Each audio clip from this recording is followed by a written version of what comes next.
కల్వకుర్తిలో నిలువరిస్తాం.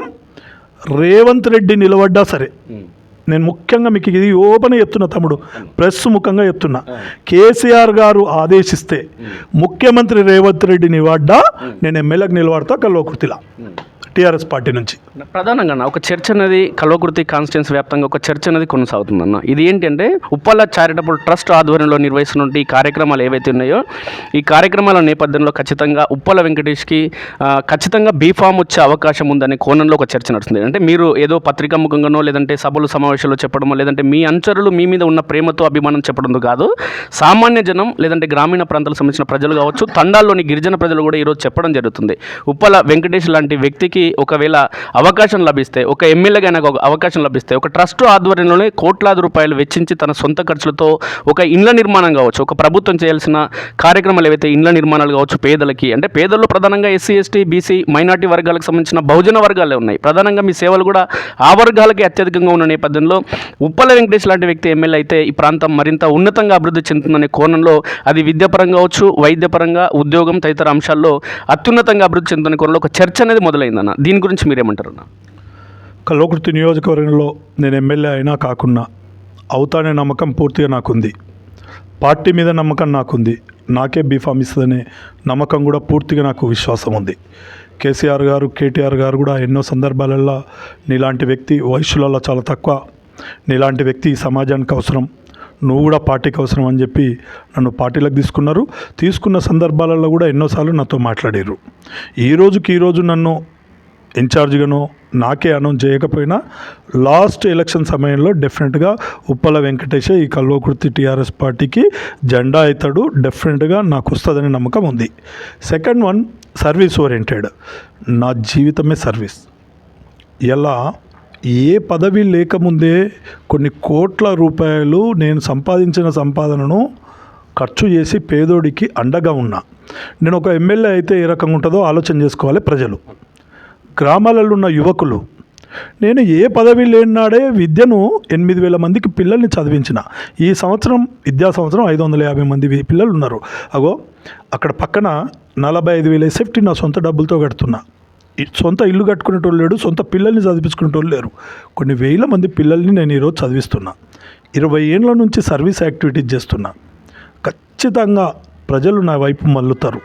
కారణం, నేను గతంలో 20-30 సంవత్సరాల నుంచి చేసిన సేవా దృక్పథం, నా వ్యక్తిత్వం.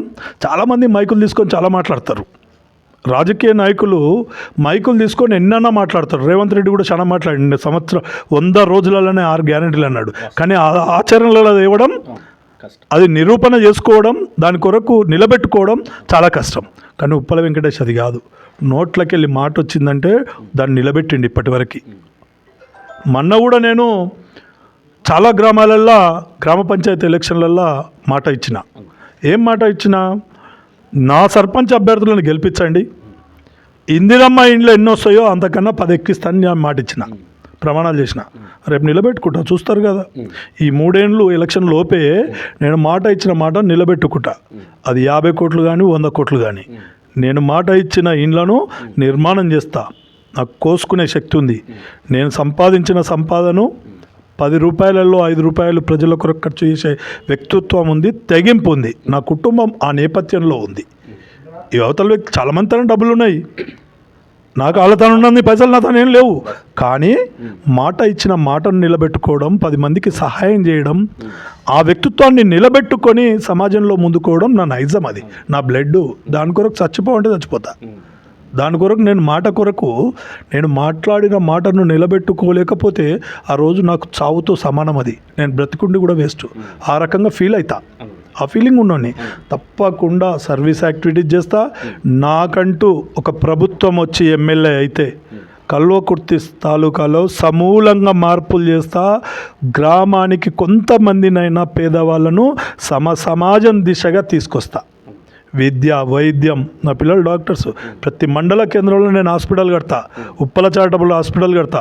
ఈరోజు తలకొండపల్లి ఆల్రెడీ ఆశ్రమ కళాశాల ఏర్పాటు చేస్తున్నా. 6వ తరగతి నుంచి 12వ తరగతి వరకు ఇప్పటికే 8-10 కోట్ల రూపాయలు ఖర్చు పెట్టి ల్యాండ్ ప్లస్ కన్స్ట్రక్షన్ చేసిన. ప్రతి మండలంలో చేస్తా.